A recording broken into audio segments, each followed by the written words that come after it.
Alright. Are we live? We are. Perfect. Hello everyone, my name is Namek and welcome to tonight's streams. How is everyone doing? We've just completed Deltarune chapters 3 and 4 last night, and I am excited to reminisce about that epic game. It's definitely up there with contention for my game of the year, albeit the only competition it's up against is Clair Obscura. I'd still probably give the edge to Clair Obscura as of right now, only because it's chapters, not a full game. So it's a little bit unfair to either of them to compare them side by side like that. But emotionally, yes, both of them got me. Both of them had great music. And I can't wait for next year, or rather at the end of this year. 2025 was it? Whenever it comes out. I'm almost certain that the game will be delayed. Almost. And to be honest, I'm okay with that. And tonight I'm just gonna be making some pasta and make some tomato sauce with some onions, garlic, pepper, and some mozzarella cheese. That's it. Very simple dinner. I'd say takes about $5 to make. Very, very simple. You guys definitely should be able to do it at home, especially considering the fact that I don't really have that much tools to work with. So, yes, as I was saying. All right, let's go over Deltarune. Let's see. Before I go over it, I'm just gonna say I gotta boil the water. It's a little bit slow, but it is what it is. Let's talk about Deltarune Chapter 3. Chapter 3 started out, I didn't know what to expect because I've avoided almost every single trailer, shorts, any kind of spoiler you can imagine. All I saw when I saw Deltarune for the Chapter 3 and 4 for the first time was actually in the Nintendo Direct when they showed off the Switch 2, right? Which was great. I did not expect it to appear that quick at that press conference, but I was happy about it. Not to mention it wasn't that far away. So I've seen the benefits of just waiting for a game. The benefits of just not looking at any trailers and going in as blind as possible. In my opinion, it makes the game so much more enjoyable, you know? Alright, this is so much easier now that I have a better chair. Yo. Hey, Solus, was it? How are ya? Good. Stream just started. So, I yeah. see. I know there's a lot you want to talk about when it comes to Deltarune in Chapter 3 and 4. And hopefully you can educate me on whatever things that I missed. Now, let's go over chapter by chapter, starting with Chapter 3, right? I just explained how that I never saw any sort of... Well, I didn't see any extra... You know when Deltarune was first announced, right? It was at the Nintendo Direct when they showed off the Switch 2.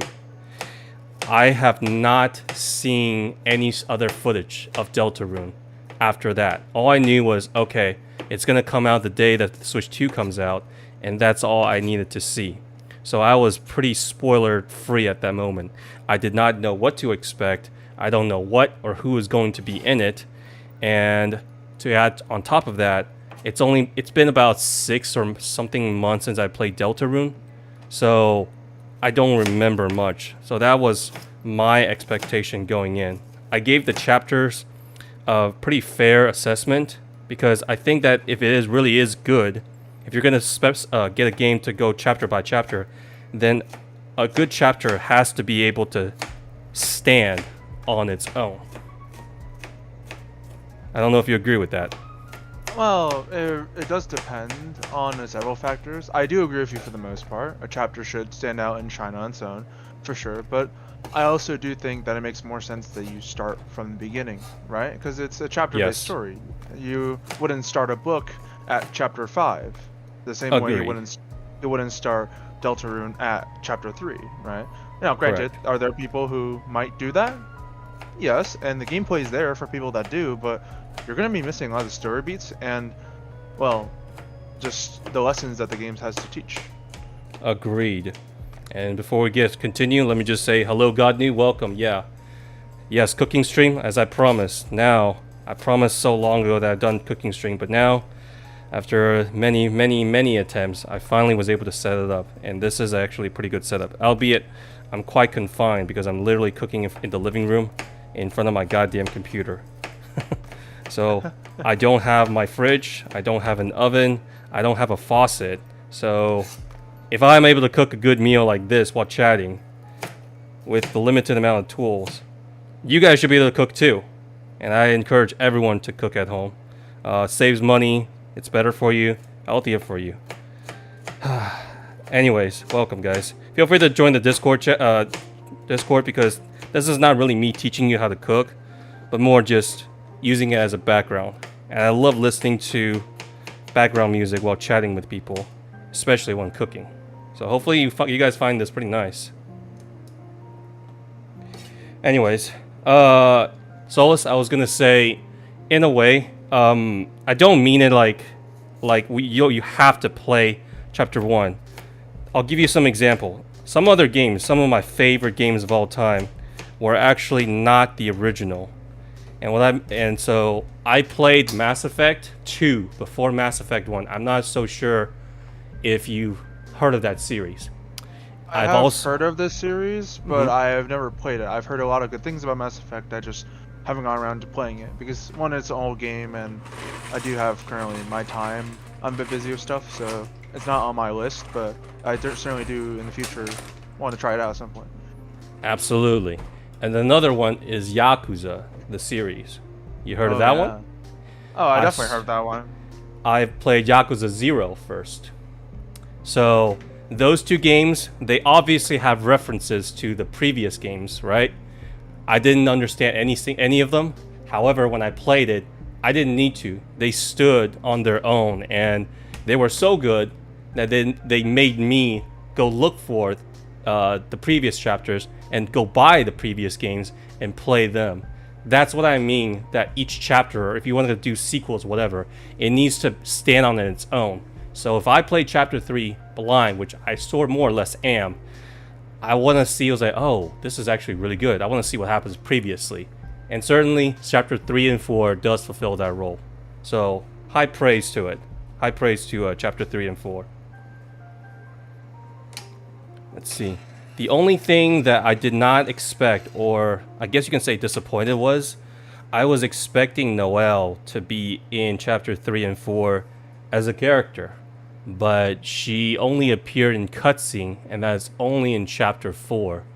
I don't know why, but I'm pretty sure on one of the puzzles in chapter 3, where you go into that video game world, that white mage, where she helps you, that white mage that shoots ice, I'm almost certain that it's supposed to be specifically Noelle. But, so, I want to see more of her, but it seems like she was just very sheltered. And, yeah, I'm disappointed I didn't get to see her, though. Now, one of the few disappointments, I'd say. I don't necessarily agree with that, purely because, based on how the story beat went, it was more so focused. In chapter 2, we ended with Chris. I don't know if you remember the ending credits. Chris opened the Dark Fountain inside while they were sleeping, right? And that was with Susie and it was Susie and Chris, and they were essentially, it was a sleepover, right? It makes sense that Noelle's not in there. Now, can I ask you, do you miss Noelle for her gameplays? Like yes. her, what she can do? I see. Okay, so it's more of a mechanic thing that you miss rather than the story. Correct. I don't. Okay. She was, in terms of story, because there's two things, right? Story and gameplay. I was expecting to see a little bit more of her because she was a party member in chapter 2. You literally control her. But then, so I thought, okay, chapter 3, maybe she comes in as a temporary member, like a guest. But she never appeared in chapter 3 at all. Assuming that white cloaked mage is her, which then again, thinking about it now, I'm a little bit confused on why. The riddle was follow the white mage. I guess I'm not disappointed in Deltarune in terms of gameplay. I'm not disappointed in the story.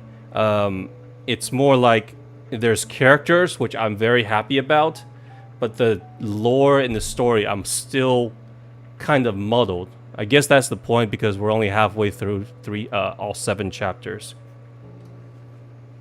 Yeah, Is but it, I do think that I do think the bigger focus is the fact that outside of the gameplay and everything, Noelle is just another kid who has school, who has stuff to worry about, and as you saw in chapter 3, a very harsh mom when it comes to her and her, you know, her behavior, who she interacts with. Because of that, I think it does make sense that they're unable to tag along in chapter 3, especially with how things are going. makes sense. I mean, it is the prophecy says 3 figures, and then Right. yeah. So first chapter focus on 3 characters, and then second chapter it's still the original 3, but you threw a guest in there. So even though I thought Noma might come back, when I realized that she didn't, I was like, okay, maybe we could get another one in there, maybe an extra character, maybe one of the other classmates. And Noelle does seem pretty important. I don't know why, but it seems like she is. She might be a guest character, but she's not like Birdley, who's just kind of messing around. Yeah. Noelle seems to be a little bit more important than the story gives on, though. Yeah, I do agree, and I think that her family has a lot of influence on the story. We heard, if you remember in chapter 1 and 2, you can learn around town about how cold the mayor is, and assumedly we know that the mayor is Noelle's mom, which we now know is Carol. So, and based on how Carol talks to you during when you're about to leave her house, then you can see that, well, she clearly has some ties to the story. She wouldn't just act like that for no reason, right?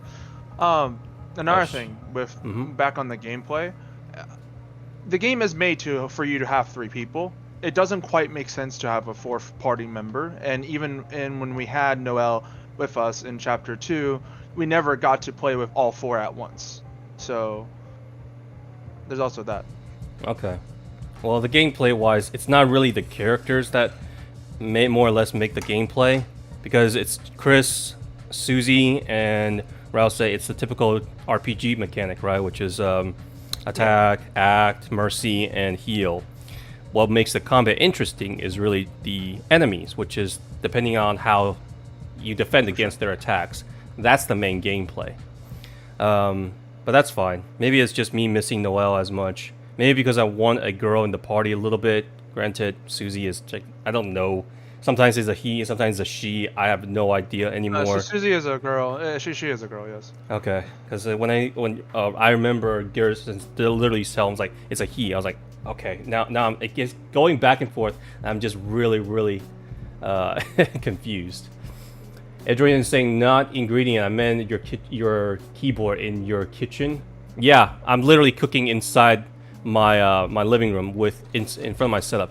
The camera is literally right in front of me. I have a camera I hang from the ceiling that I made, pointing down, and yeah, I can literally turn this off right here. See, take a look at this stove cam.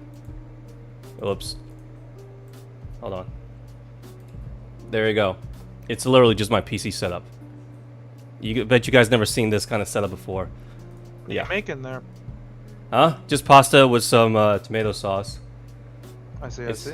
It's pretty cheap. I mean, hey, cheap doesn't matter if it tastes good and if you're full. So. Oh, absolutely. I agree. It's just all right. Let me taste this. Continue. Let's discuss the gameplay, which I think is definitely the strongest aspect. It's very creative.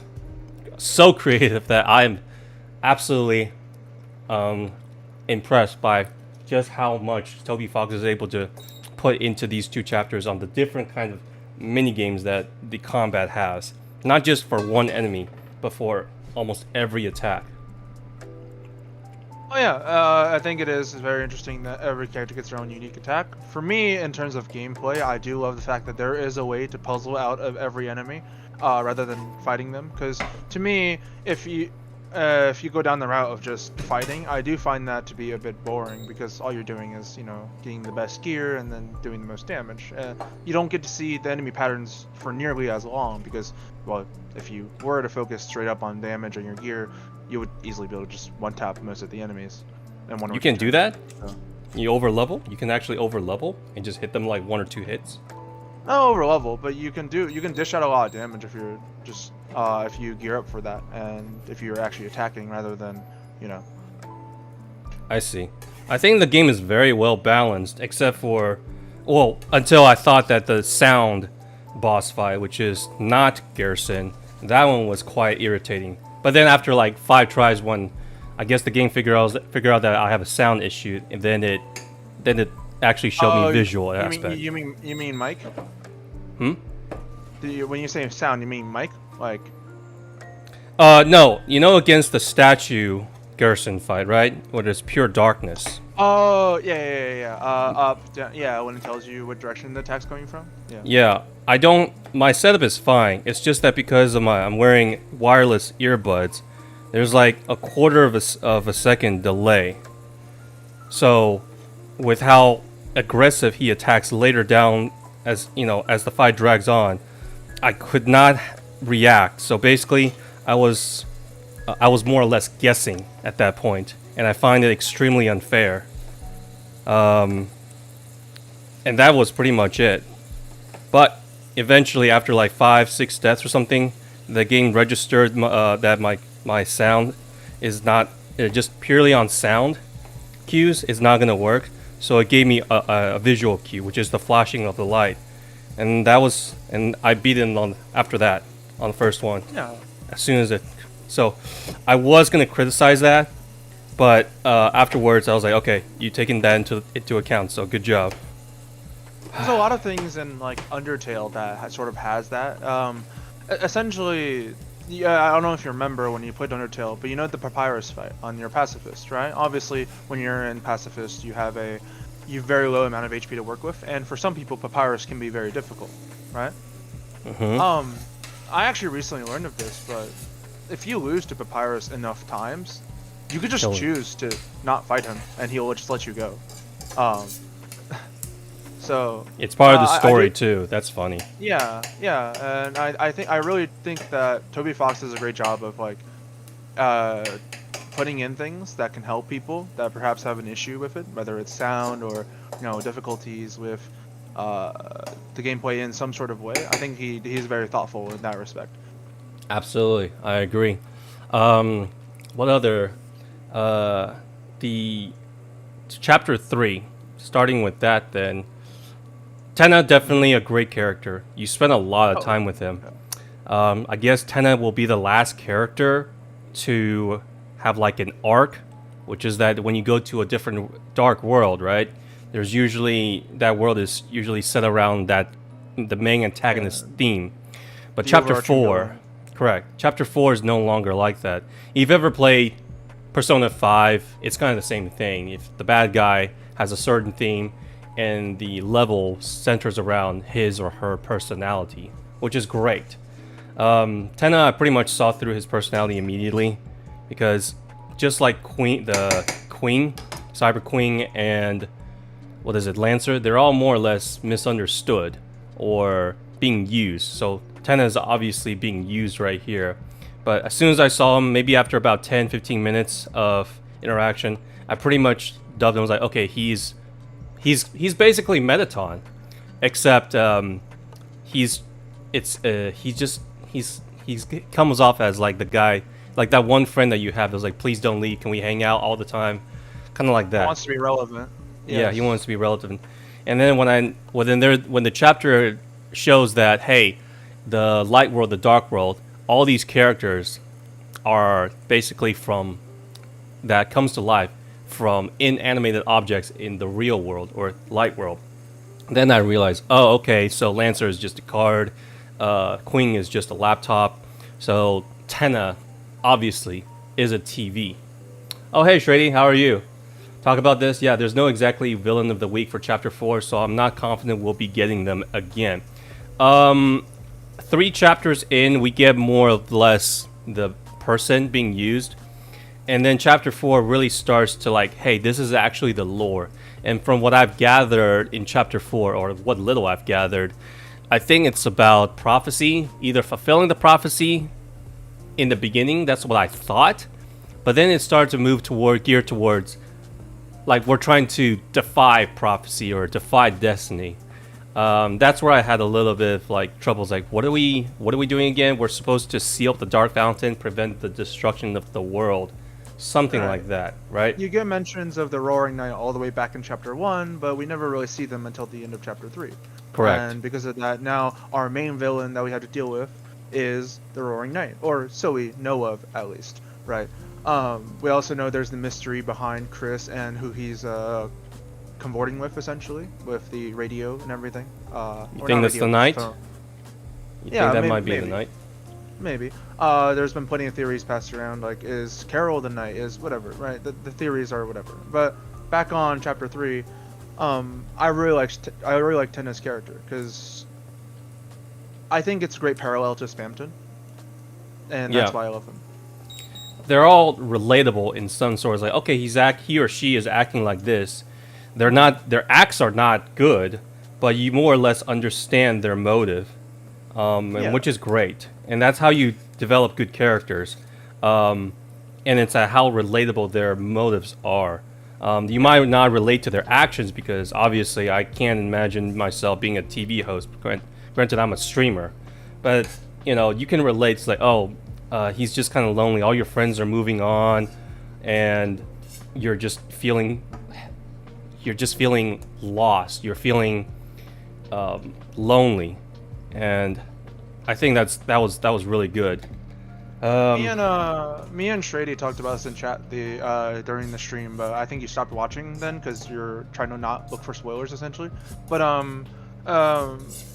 with that whole theme, a big part of it is just growing up and things changing. If you think about it, Undertale came out like almost 10 years ago. The player base, if they were teens, kids, are now adults, and along with that, we see that, hey, I think a lot of things has changed. Tenna is no longer relevant because of Chris's family issue. They no longer come around with a bunch of people every so and then to watch these shows, sit down and enjoy it.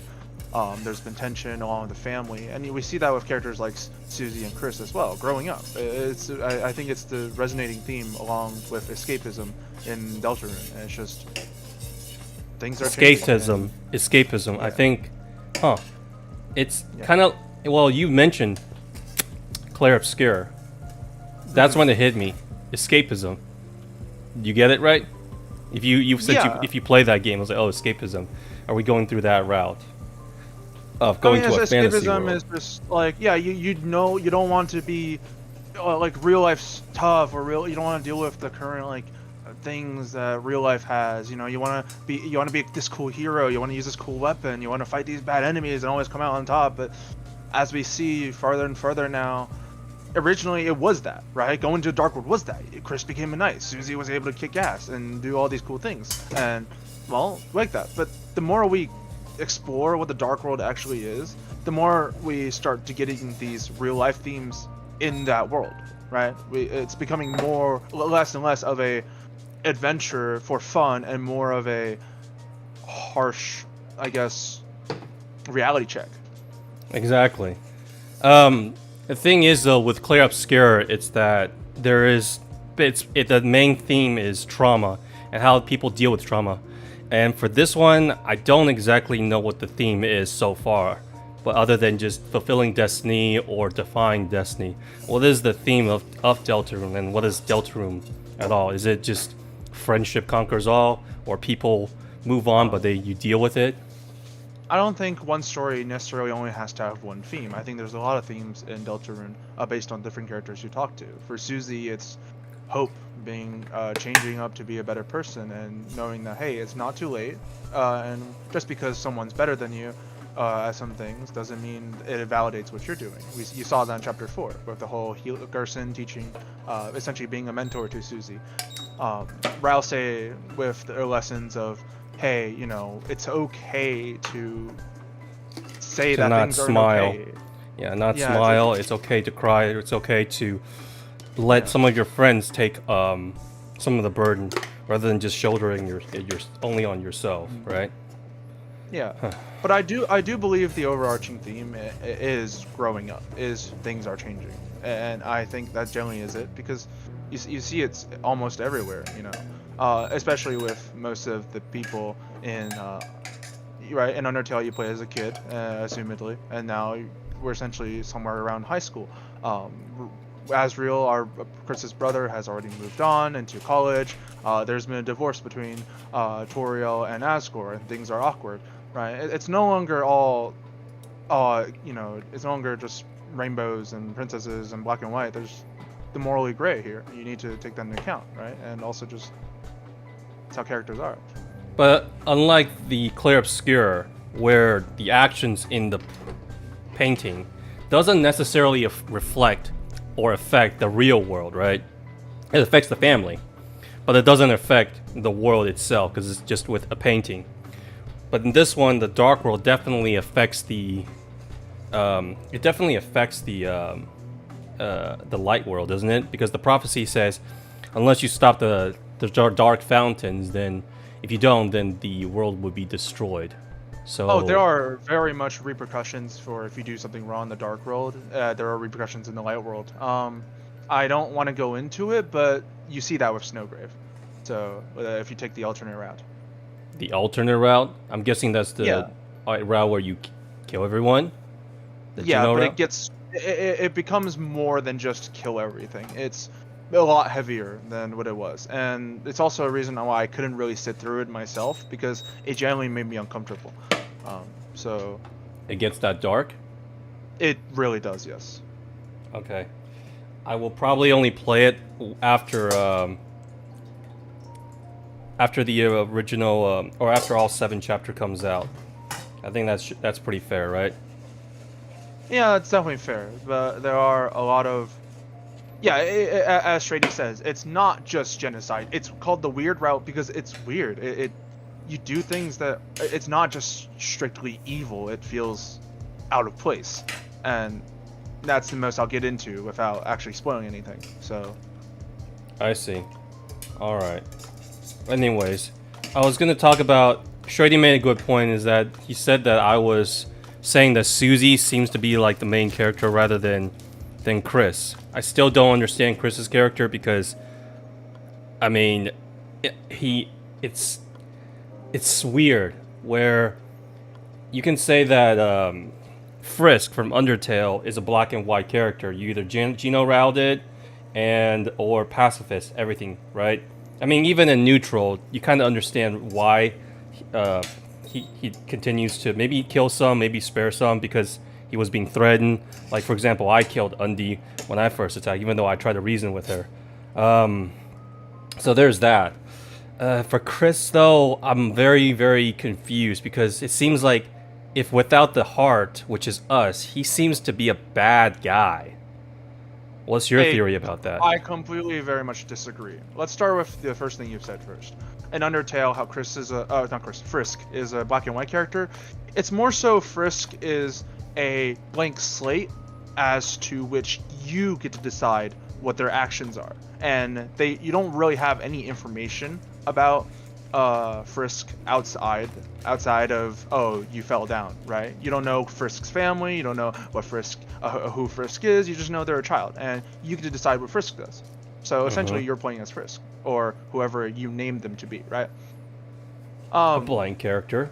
What about yeah Chris my then? yeah Chris, he has a life. We wake up when in Deltarune 1 playing as Chris, and we already know he's living. He's had a life. He's I assume he's in high school because there's already kids in his class that work. So I'll go off based off that. He could be maybe middle high school, who knows, right? But he has a life. He has things that he likes to do. He has friends that he's made. He has connections that he's formed with people. Noelle knows of Chris before we controlled them. So think about this for a Hmm. second. You know that Chris has ripped us out of him before, right? Yes. Mm-hmm. Think about Yes. it for a second. We're controlling him. So just one day we came out of nowhere and decided to take control of his body, his actions. There are things that we do in game that Chris has an adverse reaction to. You got the Shadow Mento, correct? You remember going through that, the whole minigame thing?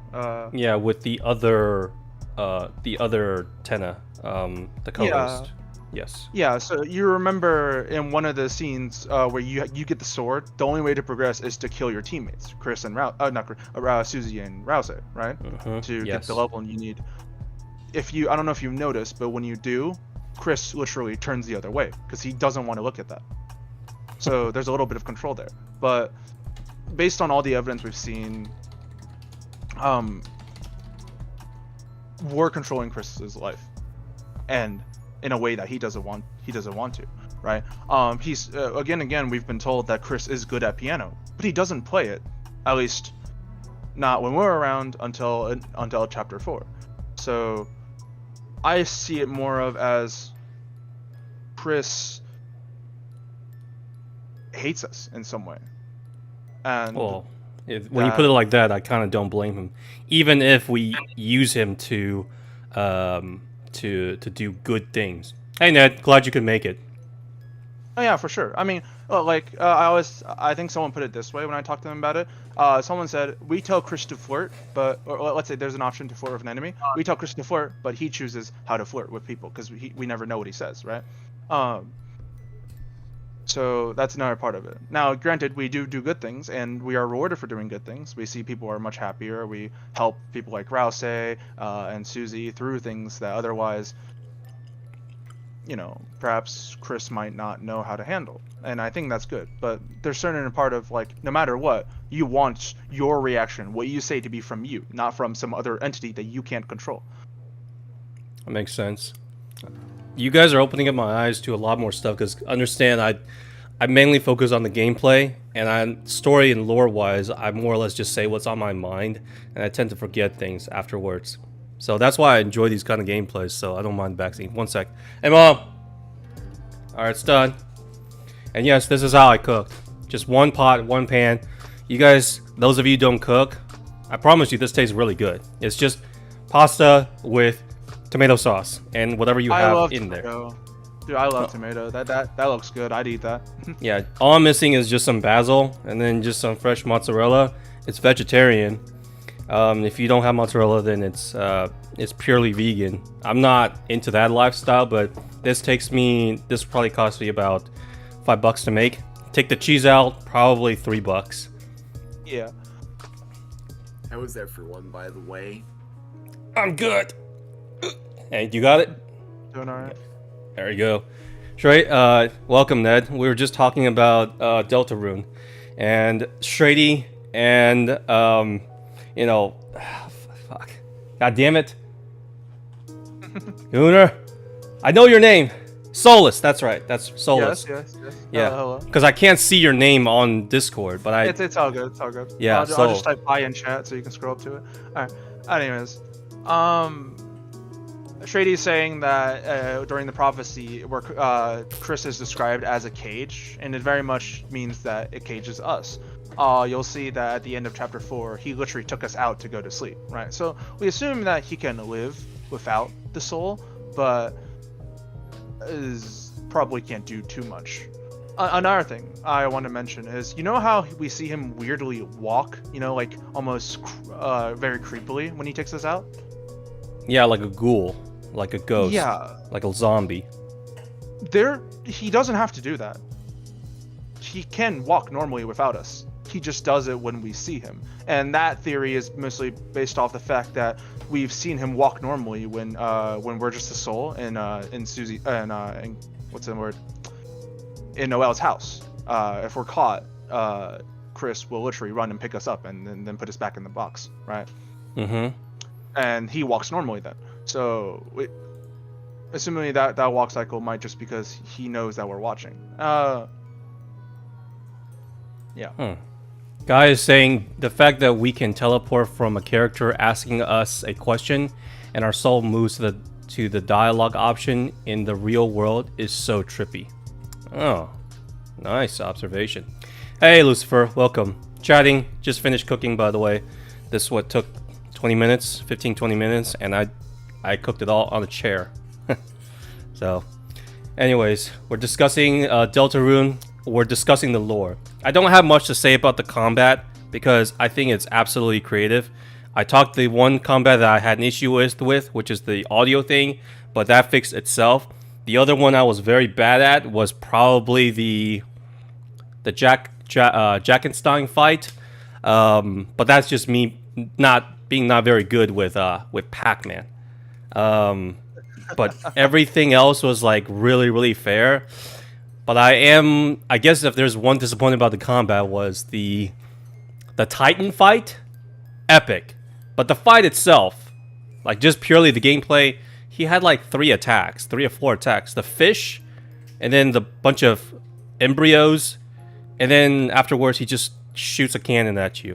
He was probably one of the easiest boss I've ever fought in the whole series, despite how epic the combat was. Because if a certain individual did not come in the end, I would be like, oh, that's it, cool. But Like an endurance fight, right? Yeah. yeah. Feel free to add in, Ned. Solus has a lot to say. Same thing with Shreddy. We're all discussing it.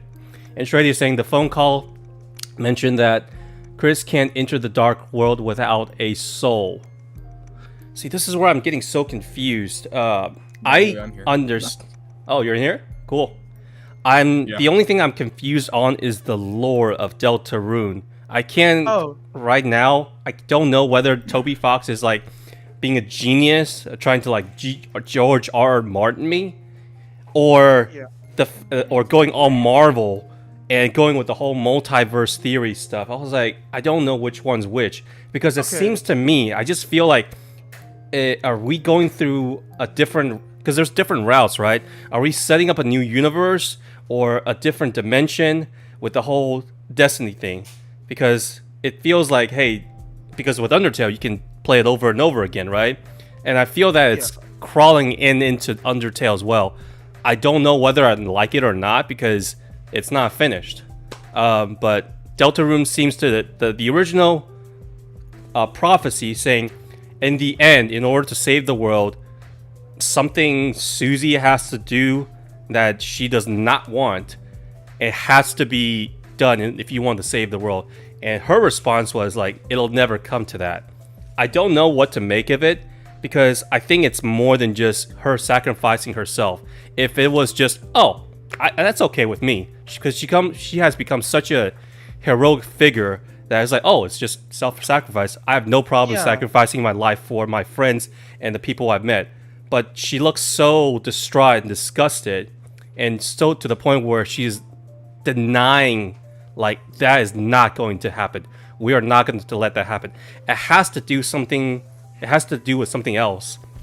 So I think it has to, like, either she has to fight or kill Chris, or maybe Rouse or someone else.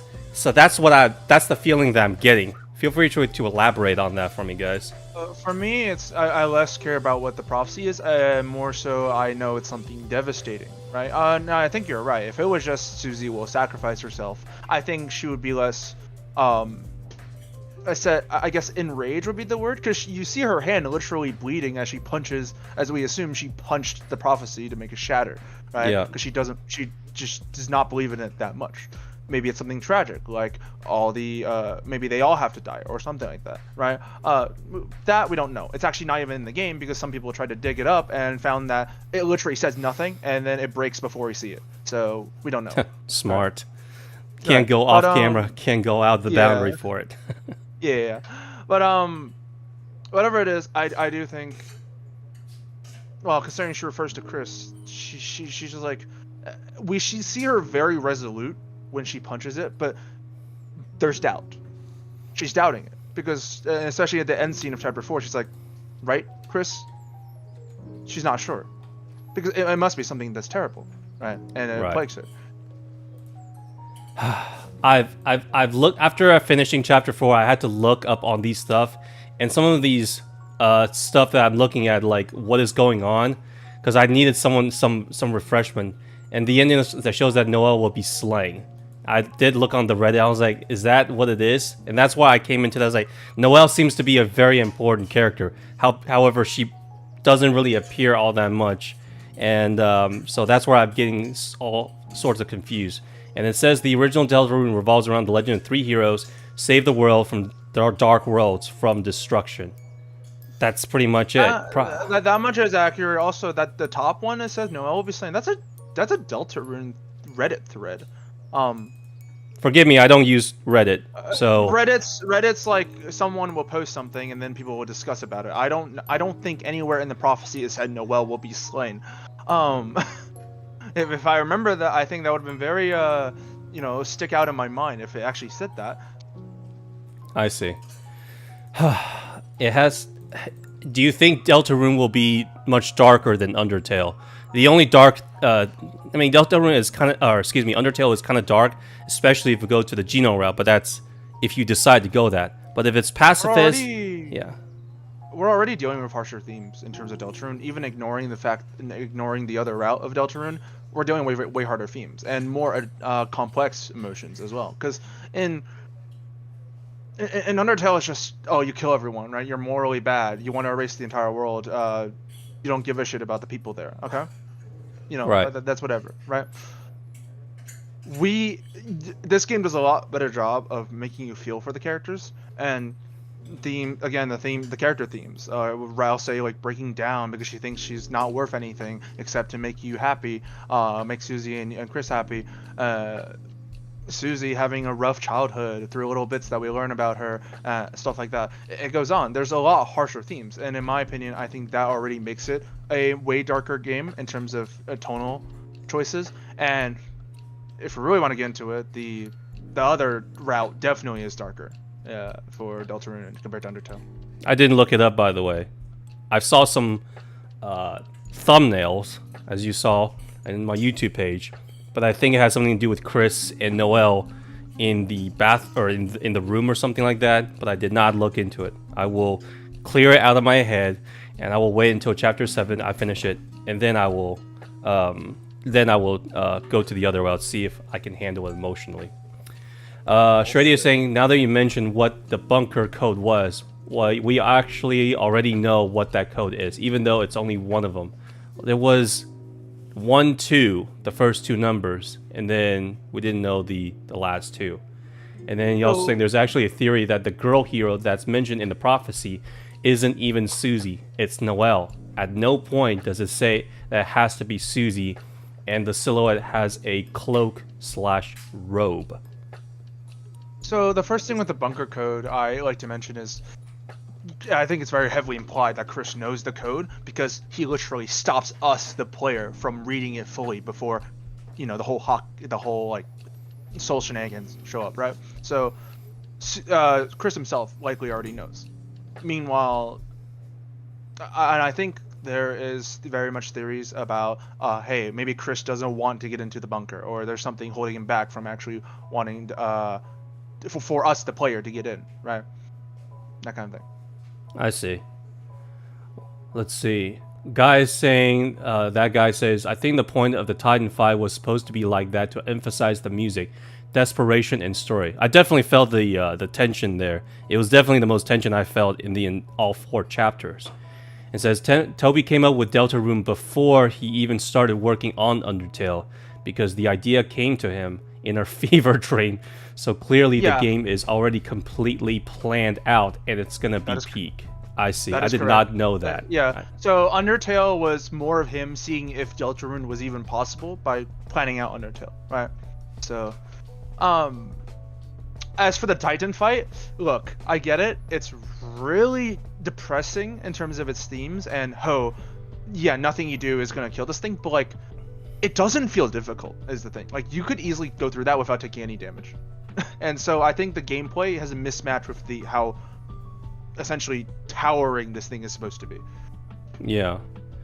The hardest fight was no doubt the Roaring Knight, and he only had 1 or 2 attacks that really irked me. The stupid swords, especially those spinning, the ones that spins at you.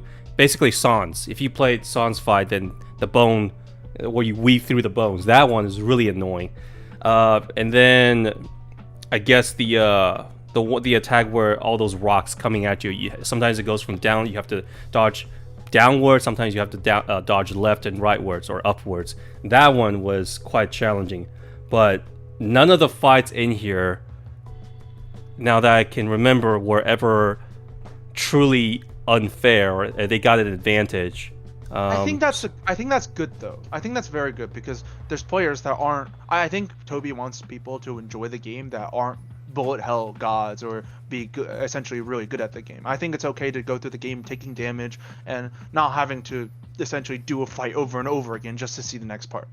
And that's the thing. It's not just the fight. That is the gameplay. Usually RPGs, the main gameplay is turn-based combat, and then everything else is exploration, right? Here, there's other stuff too, which is the quiz game. You then go on to play the Legend of Zelda kind of game, and then there's also the Jack Frankenstein game, Pac-Man style, and then of course you there's more the quizzes and all that other stuff. The kitchen cooking game with Tenna. There's just so many games. It's not just purely dodge this one. Where Undertale, it is pretty much just that, right? And then there's Metaton mini games, but yeah. Yeah, oh yeah, Metaton, that's right. But that's just one. And then Undertale Yellow, when I played it, it took it to a whole new level with the whole El Barbadillo fight. That one was surprisingly, I'd never seen that before. And then I guess Toby saw that and put that in here, because those rock concert was like, oh geez, you never know what to expect from enemy to enemy. Where traditional RPG, okay, this is a dog, and then the next one is a bird. It's like this one is on the ground, this one is on flight. But your point is just to reduce their HP, and by attacking and using magic and whatever. But at the end of the day, it's just pressing button, press specific actions. This one, it's like a game within a game within a game, and I to this day still have not found any game that has even come close to what it does. So even though these games are simple, it just keeps you guessing. And just when you get used to one, you go to another. And that's what makes it so great. Oh yeah, variety is definitely a thing. And I like to categorize it in the actual fighting, where you encounter, your soul pops up and you have a whole team to work with and you have to fight the opposing team. And then there's just puzzles, and the puzzles in Deltarune are really good. I think they're really engaging, and they're just fun, like whether it's climbing in chapter 4 or the Tenna games in chapter 3. They do a really good job of coming up with something new and engaging whenever it comes to that. Now if you want to look for something harder, there is a myriad of fan games out there. Yeah, I played them. I played before, a few of them. Yeah, but before, not even just full games, because going out to make your whole Undertale game through a story, characters, that's really hard and takes a lot of time. There's plenty of alternate universe fights that you can download and play for free that are insanely tough or stuff like that. Game's been around for 10 years. There's plenty of ideas. So. Absolutely. Let's see. Shreddy is saying you can't really play through Chapter 4 and not get at least an idea of who Des is. Remind me, guys. Who's Des? Sorry, I don't know who Des is. I forgot. Okay, so Des is it's Des Holiday, which is the older sister of essentially Noelle. And the one that the one with the room with the guitar, right? Yeah, that's Des's guitar. Mm-hmm. Got it. We currently don't know where Des is. She might be dead. She could be dead. Yeah, maybe we know she's lost at least. As you can imagine, by the way, you'll notice the themes with Noelle's family: reindeers, Christmas, Des, December. Yep. Carol. Okay. Yeah. Makes sense. Yeah. That family is quite interesting, albeit it's the only other family we can compare to Chris's. Chris, so let's talk about Noelle's family. Carol, BITCNH, very cold. I was I completely understand why she did not like Susie, because she seems to be like the the bad person, like the If you're a delinquent. protective parent, you kind of don't want to associate your child with someone that you've probably heard at school likes to eat chalk and threaten teachers, right? Yep. We don't want that. Yeah, Agreed. so for sure.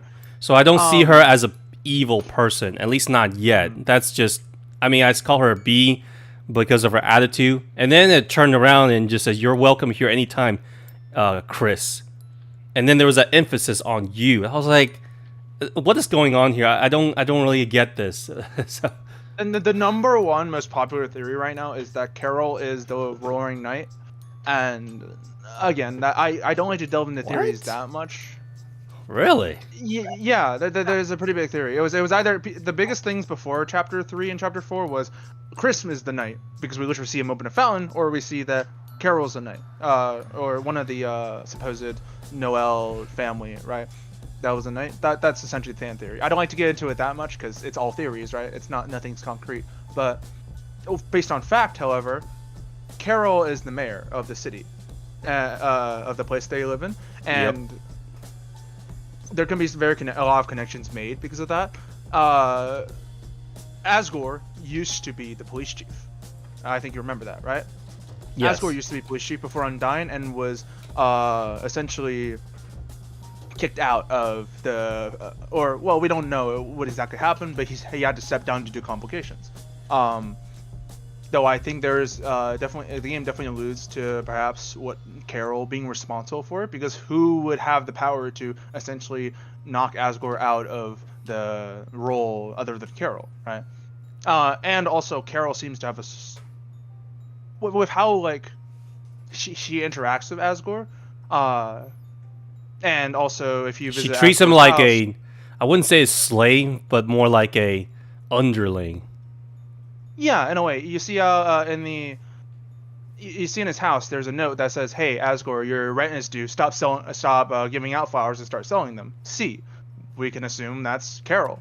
And so we assume that Carol has some sort of like at least cares about Asgore in some way, right? There's Yeah. that. But as for Des, we really have no idea much about who she is or where she's at. We just know that she's had a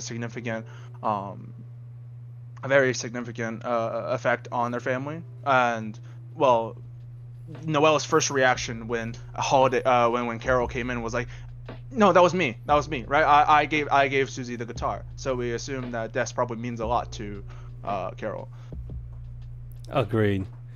Oh, it's just there's 3 more chapters to go, so we'll find out what it all means. Originally, I thought it was just going on an adventure with your friends, trying to fulfill a prophecy or whatever. And then I realized, oh wait, this world is actually based on the real world.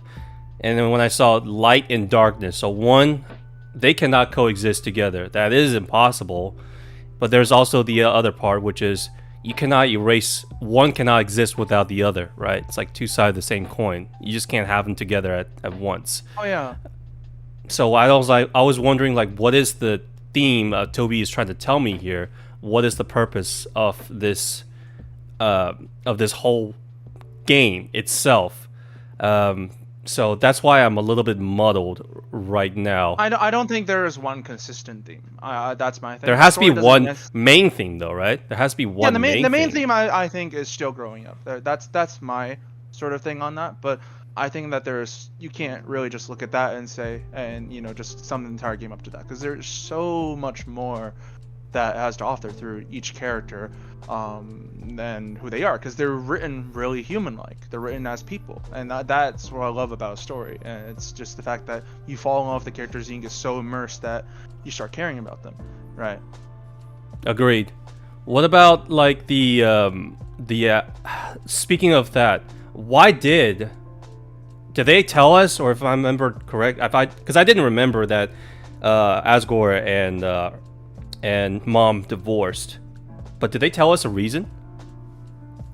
Not necessarily, but I think you've noticed that Asgore is kind of intruding on Toriel's personal space, a lot throughout the story.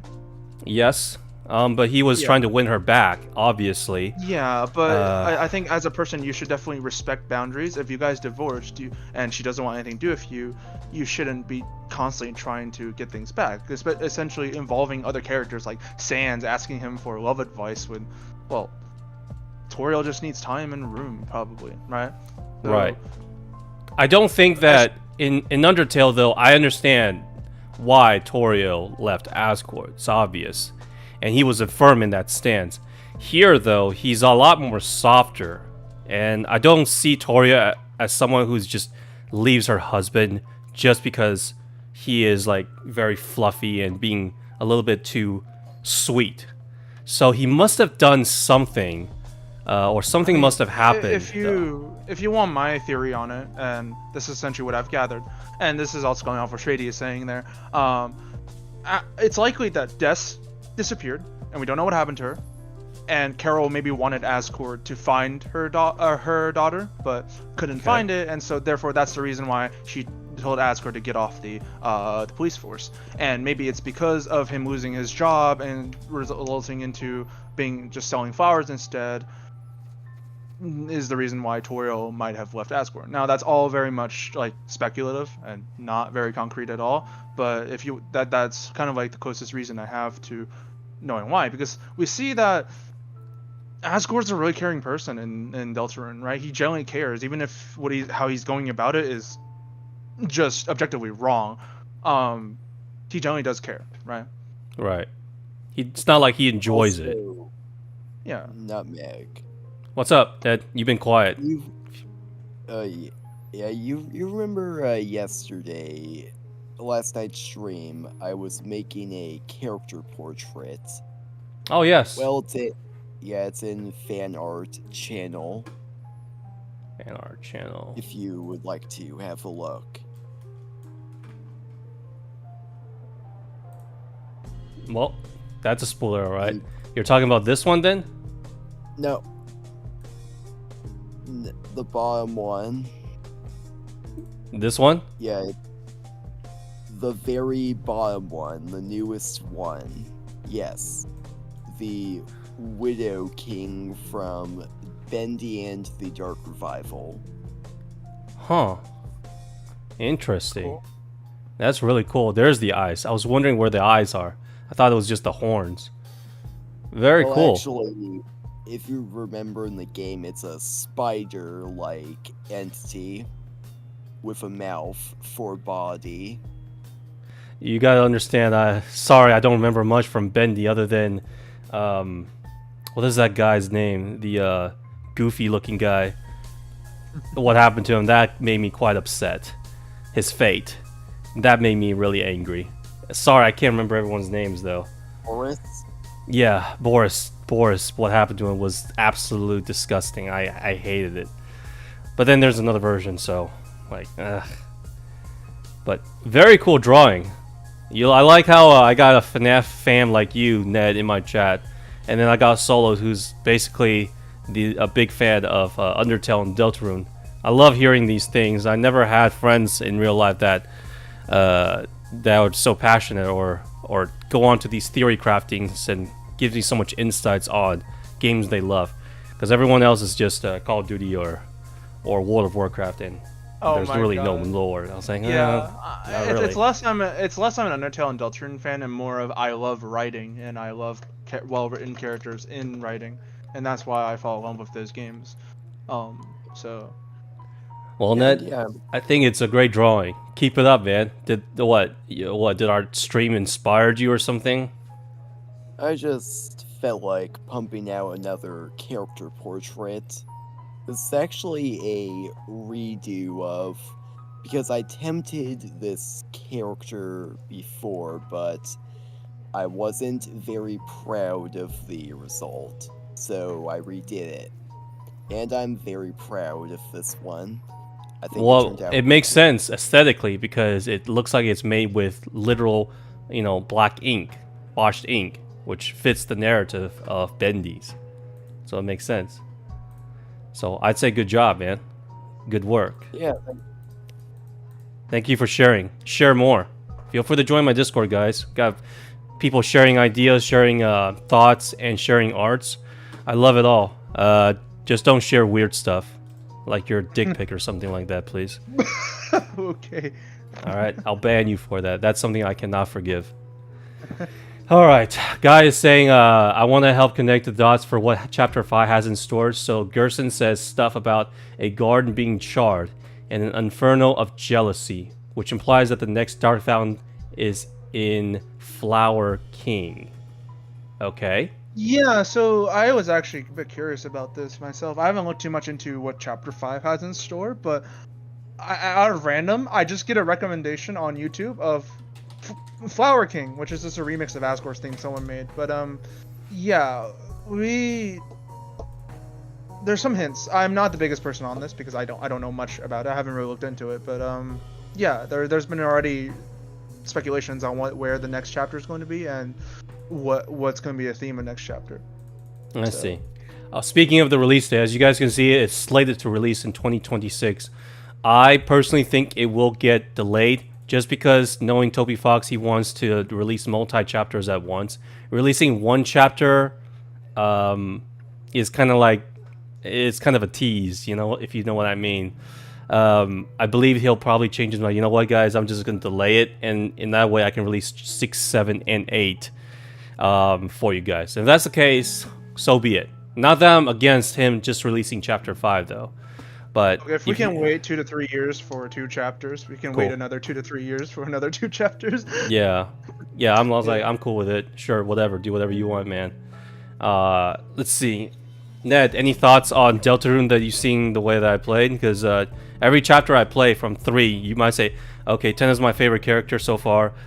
This is my favorite chapter. And then when Chapter 4 came around, you said that again. This might be my new favorite chapter again. Yeah, I mean, I think the chapters just they just get better. I still do love chapters, the past chapters. I think all of them have been great so far. But absolutely, I don't know, I just think it's jumping in quality. Oh yeah, he has never, guys. Ned has never played Undertale, so I asked him, I was like, look, if you want, you can either go play it or you can go watch it. So he finished watching the Pacifist route, I believe. You did finish watching it, right? Yeah. Okay, and then he jumped to watch Chapter 1 and 2 of Deltarune, I believe. Yes. And then just in time for me to play it, Chapter 3 and 4. So there was a 10-year gap. It's a 10-year gap between these games. Was it 10 year or 7, 8 years, 6 or 7 years? Well, it's a 9-year gap between chapter 3 and 4 to Undertale. So Got it. Gotcha. Wow. Yeah. So yeah, the guy's got experience, definitely. Yeah. Sorry, go on, Ned. But yeah, I'm not sure if I really have much to add. I feel like most of the stuff I could say I've already said during your playthrough. Well, I'm just saying that you are a FNAF guy. I can obviously see the passion in that, and you know, Solus is a Undertale one, and so with my playthrough, I really enjoy playing almost any sort of indie games right now, with the exception, of course, this year being Clair Obscura. I have a lot to say about that game, and then the last AAA game I played was Elden Ring, and to be honest, I honestly enjoyed Deltarune and Clair Obscura more than Elden Ring. Not to bash Elden Ring because I know how much backlash I could get, because people are very sensitive about any criticism about that game. Different genres of games exist for a reason. Sometimes you want action, and you only want action. Elden Ring is there for you to die over and over again and eventually beat the boss you're doing, right? And then there's story-driven games like Clair Obscura and Deltarune and whatever. There's other games like that. Sometimes you want stories and you want to be immersed in a world. And if you really think about it, escapism is a big theme in Deltarune. You're technically escaping your life for a moment to see what these people are, right? How these people in this game are actually, faring, and you start caring about them. So, yeah. I agree. Yeah. And yeah, adding to that, the reason I gravitate to all these indie titles like FNAF is one, I'm pretty big on horror, and I'm also very big on story and lore. I love that stuff a lot. Diving into it, learning about it. Like, I think I know pretty much all of the FNAF lore at this point, even the more obscure, tiny bits of it. Like, there. Like, you want to know this interesting fact about Springtrap in FNAF 6 Pizzeria Simulator? I haven't finished that one though. I also don't know much about FNAF because it's never. I'm less. I'm not a fan of video games, and less a fan. I'm not a fan of horror games, and more so just the gameplay loop of FNAF has never been my thing. It's a lot of multitasking that I don't feel like doing. Oh yeah, it's resource management. Yeah. And I mean, you are somewhat familiar with the lore of Pizzeria Simulator already. Like, Henry making the FNAF 6 pizzeria to trap the remaining animatronics to burn them all down once and for all and release the spirits. Like all that. If you don't know what he's talking about, Solitz, it's basically some psycho started a pizzeria joint and then using robots, animatronic robots as mascots. And then he killed kids. And then their soul goes into these robots. And then it's all about that revenge. I know. That was like, the okay. Very basic stuff. Pretty much just the plot of it. That's it. You know? Yeah. Oh, is that okay? I know there's a lot more though with like everything, but it's what it is, right? Multi-dimension, alternate timelines. That's where it Oh gets my confusing God. for me. And that's why I was like, I hope Deltarune doesn't go into that. Because with the Undertale thing, there's definitely multiverse songs and stuff. Okay, well, I actually do want to put something on for a second here. More so about or talk about chapter 5. I think there will be not like multidimensional stuff besides going through Dark World and Light World. You know, that kind of stuff. That's if you want to call that dimension hopping, sure. But Keep it simple, right? There's no infinite. There's not going to be. Oh, there's a meta. I don't think you're looking for dimension. You're looking for. I think the term you're looking for is meta game, meaning like, what goes on outside of the game and fourth wall breaking. That's the stuff you're trying to not look for, right? And I don't think Deltarune is going to have a lot of that. If what that one guy says is true about it being about Asgore, we're going to get some very heavy themes next chapter, because if it's going to be about Asgore, we're going to have to be dealing with divorce, about Asgore's feelings towards it all. And that's not something that is very easy to talk about, I think, for many people. So I am very much excited in seeing how that direction goes. Speaking of that, the music that kicks in just when you start about saying that things are going to get serious with Asgore, that was actually quite fitting. This theme. I'm sure you know what this theme is.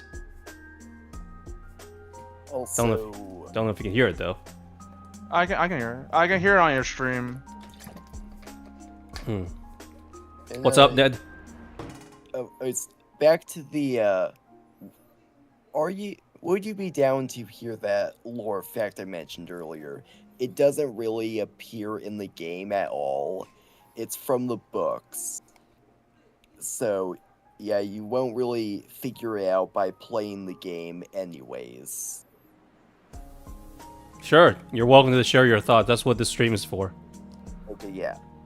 So, for context, in Pizzeria Simulator, obviously Springtrap comes back, and if you look closely,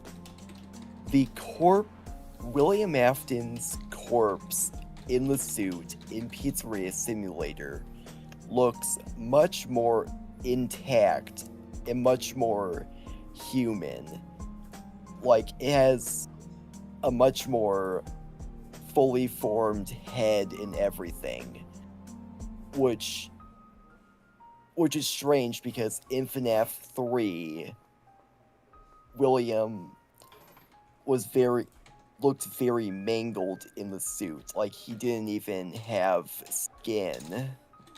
But then after that in Pizzeria Simulator, he looks way better. And this is actually because of Remnant, which, if you remember, is basically soul-infused metal. It's how the animatronics get possessed. The soul latches onto the endoskeleton, creating Remnant and animating the robots. It's how William possessed his suit. His soul latched onto the spring lock endoskeleton.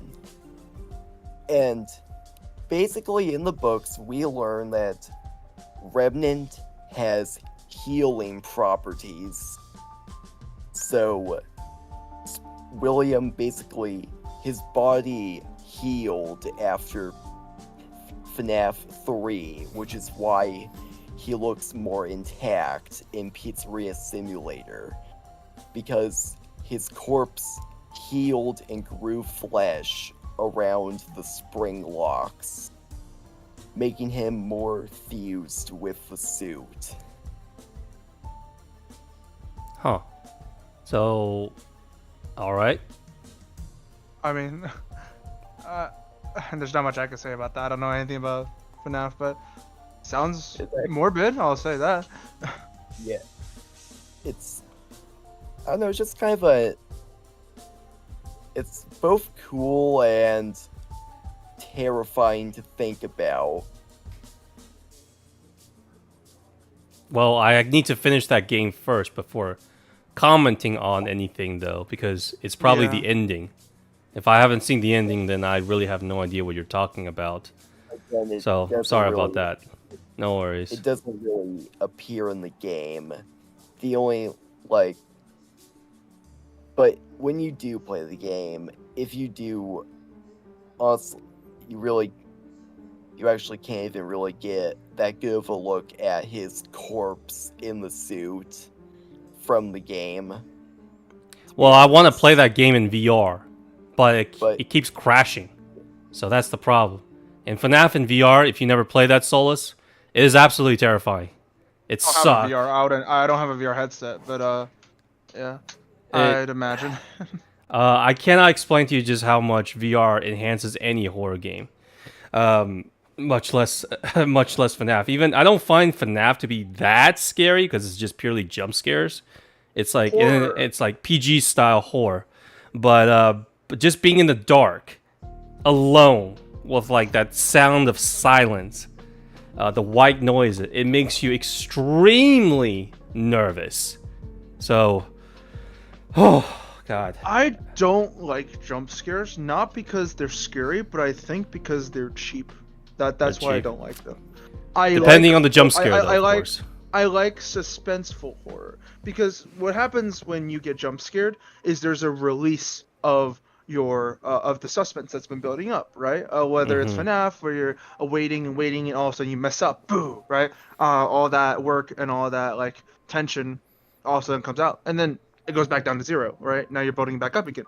I like horror where it keeps you in that moment, and it doesn't have that release. So you're just constantly there with I 100% understand what you mean, because I played a game called Madison VR.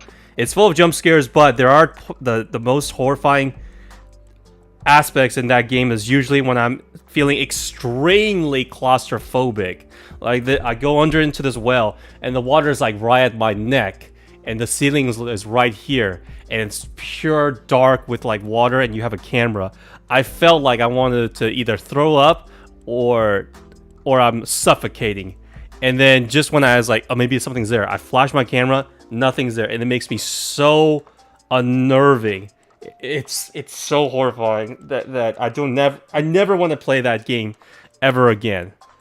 If I play that on a TV screen, it might be okay, but in a VR, no way.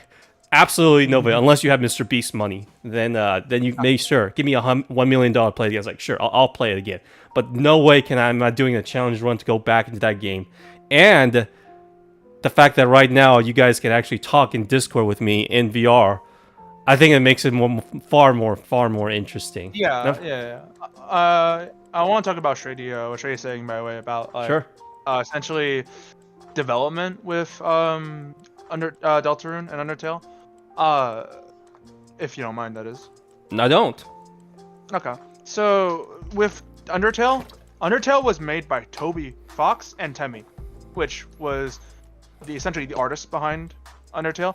And Toby is primarily a musician, not a game maker. Now he does make a game, and since the entirety of Undertale was made using that, he can make a game, right? It doesn't matter how good. You don't have to be super good to make a game like Undertale.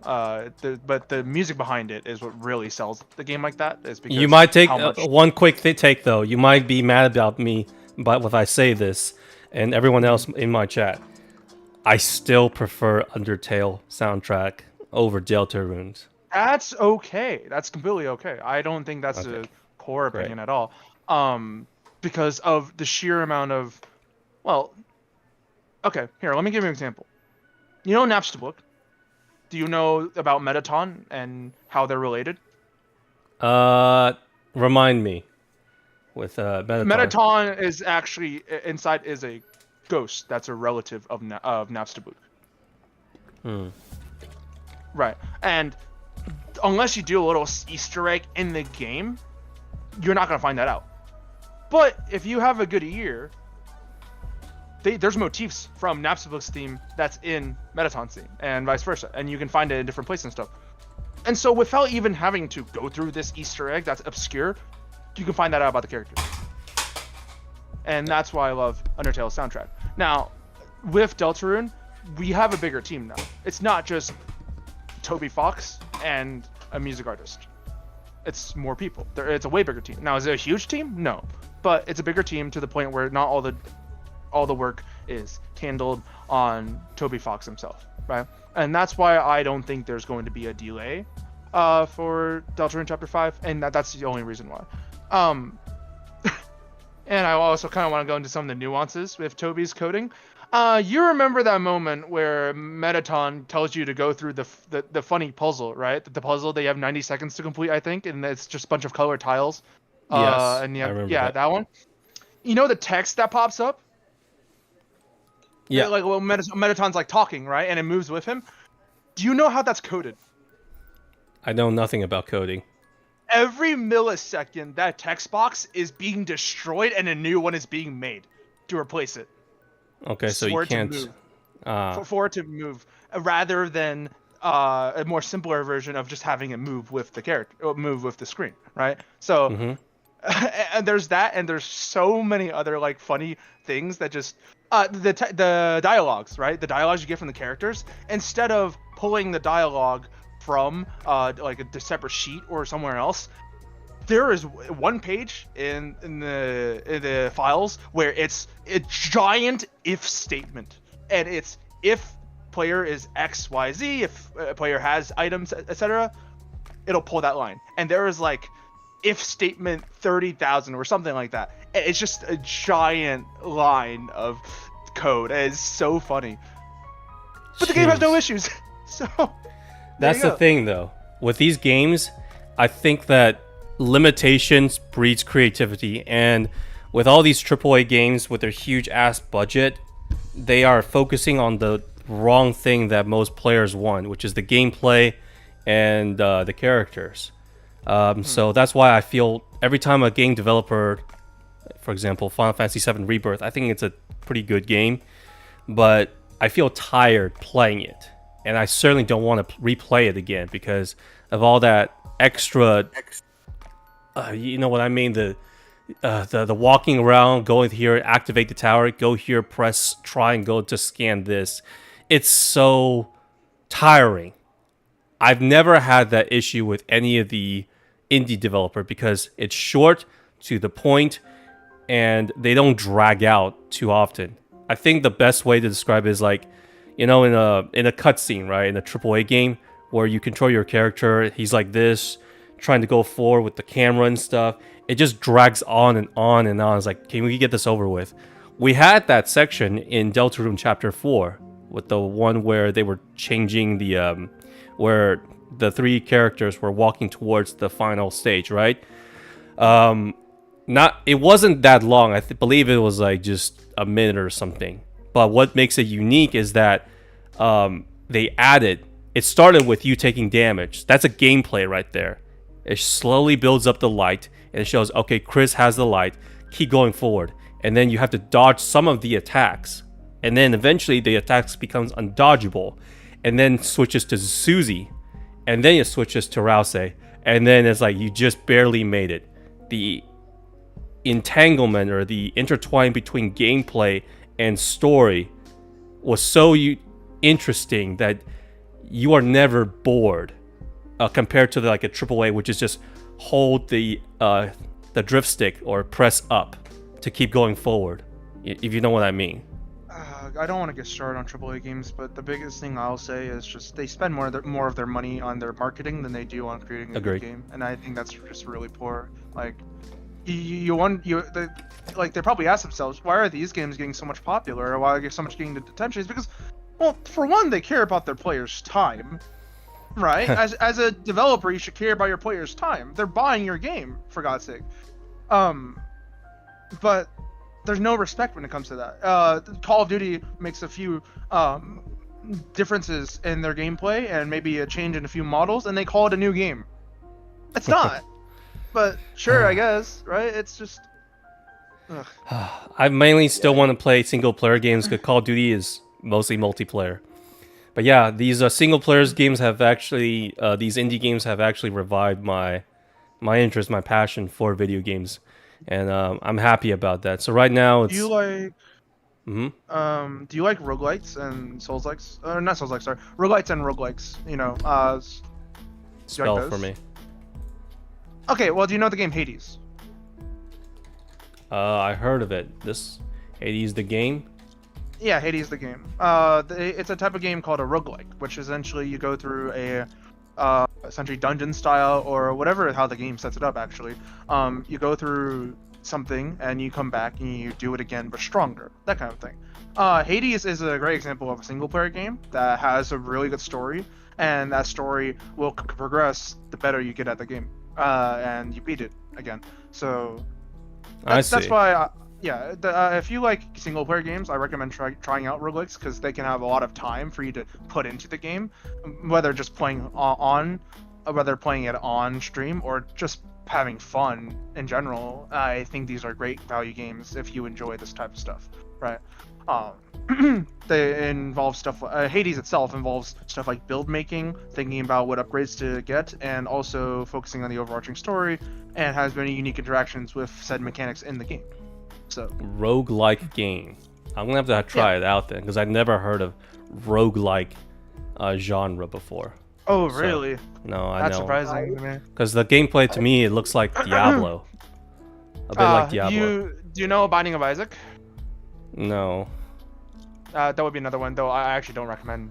I wouldn't recommend that one purely because of the art style. But yeah, if you want good story and good overarching game in terms of that ties in with the story, try out Hades. I think Hades is really good. I see. All right. Ned, you're gonna say something? Yeah, I've heard the term roguelike, but I've never really completely understood what it meant. Like I don't really dive into that type of. I've never really delved into that type of game. I mean, the simplest way I can really sum it up is you're going through something over and over again. Maybe there's an ending, maybe there's multiple endings, maybe there's secrets, right? That's all stuff you can add on top of it. But the entire, yeah, it's just going through it again. And Sounds like Souls-like. That's why you meant going over and over again, because you die over and over again. Souls-like is because you die. Roguelike is because you're done with a run, or maybe you lost and or you want to do a new build, right? That kind of thing. It's all really up to your enjoyment of it. They can range anywhere. Like, best way I can put it is roguelikes, depending on how good they are, can either entrap the player for like an hour or two and then they find it boring, or you can have hundreds of hours on it because you love that game so much that you'll replay it over and over again that many times. So Okay, I see. yeah. All right. Then, man, this has been quite fun. I'm sure you guys have more to discuss. I'm looking forward to all these theories on whether or not, it'll come true. And I'm sure that your assessment of the Chapter 5 getting delayed is very reasonable, I'd say, because, yeah, he has a bigger team. But I'd say because Toby is kind of like, what is his name? Concerned A, Stardew Valley. The guy is kind of a perfectionist. I don't think it's because he has a team problem. It's more like it's one of those where it's like, I can make it better. Let me redo this again. Let me do it again and again. If he needs the time, to make a better game, he will, and I wouldn't be upset with that at all. Like Deltarune can be delayed for another whole ass year, and I wouldn't care for a second. Like I know you're gonna make a good game at the end of the day. I can wait, right? So to me, it just follows the narrative of releasing 2 chapters, 5 and 6, same length as 3 and 4, and then he makes a big ass chapter with chapter 7. It's better to wait for one last chapter than I would say wait for the last 2 chapters, in my opinion. But that's just me. Go ahead, Ned. But yeah, I definitely do think it's good for them to take their time, no matter how long it takes. Like I've seen what happens when devs or studios rush a game. I remember this one game that came out a couple of years ago called Redfall. It was I heard of that. as this very good vampire type game, and it just comes out super buggy and unpolished, and it looks like they put more effort into implementing a popcorn machine than any of the rest of the game. Oh man, don't tell me about it. Looks like Left 4 Dead, but in modern era. That used to be one of my favorite games. The thing indie games get away with that AAA games don't, though, and I do think this really is just due to indie games. You're able to go at your own pace, and the issue is money. When it comes to AAA games, the issue is no longer money; it's time, and how much the devs overwork themselves because of time limits, and that's why we often get poor games. And that's why I more or less will kind of defend a little bit on the AAA games, and it's the fact that they don't really work for gamers; they work for stockholders. And being a former shareholders of EA and 2K, I completely understand, because it's not about how much money they can make, it's about how much money they can squeeze over and over, and it has to be more. Just because a game made $10 million after, let's say a game makes $10 million net, great. Well, I want you the next one to make 15, 20, 30, 50. Eventually, there is a breaking point that you just cannot make more. And that's when the stocks fall, it delays, and here we go.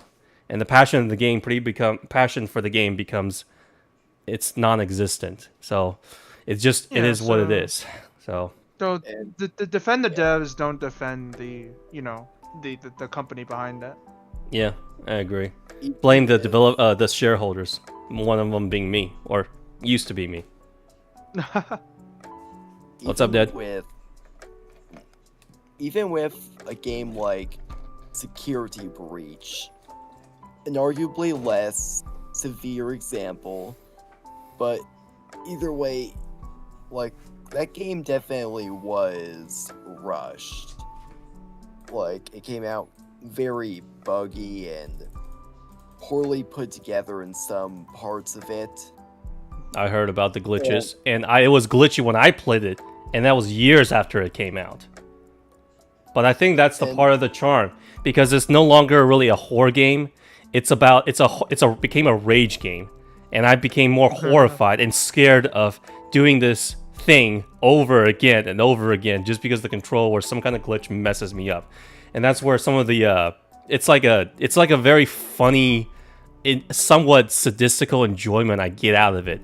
It's like, yeah, hate playing this glitchy stuff, but the jump scare just kind of pisses you off eventually instead of being scared.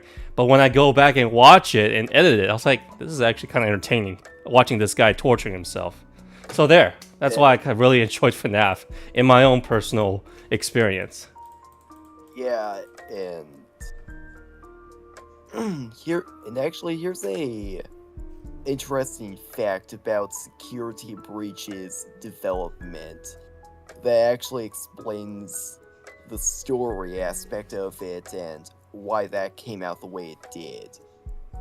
It was actually, and specifically regarding the one ending where Springtrap comes back, that was actually a communication error.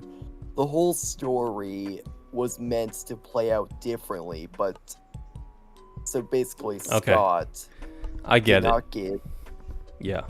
Then it means that they usually like hand one thing to one team and then they hand another thing to another team and no communication. Is that it? Is that what you mean?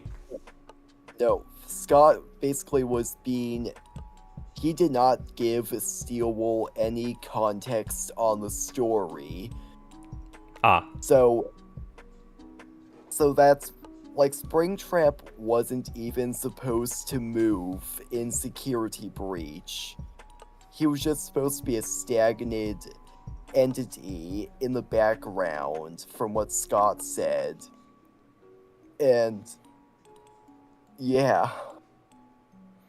I say he's more focused more on the movie now, but again, I hope. By the way, Solus, is that I'm waiting to play the new one, the Secrets of the Mimic, but because they advertised it as a VR game at first, and when they released it, it was only the desktop version, so I was pissed, and I decided to just wait until they release it, because right now, if you go on their page, it says VR will not be released on this when the game is released. It will be an add-on feature later down the line. To me, that kind of really pisses me off in a way. But Ned here is saying that it's a really good game and it's a lot scarier and they improved upon Security Breach. And if that's the case, okay, I'm willing to give it a shot, but I do need to play it in VR because my Quest 3 here is collecting dust. And I think any horror game that has VR, I would definitely try and play it. And the next big horror game that I'm looking forward to is not just the FNAF one, it's Silent Hill F. It'll be my first Silent Hill that I ever played. So that's definitely a story. So hopefully you guys can join me there. But yeah, it's...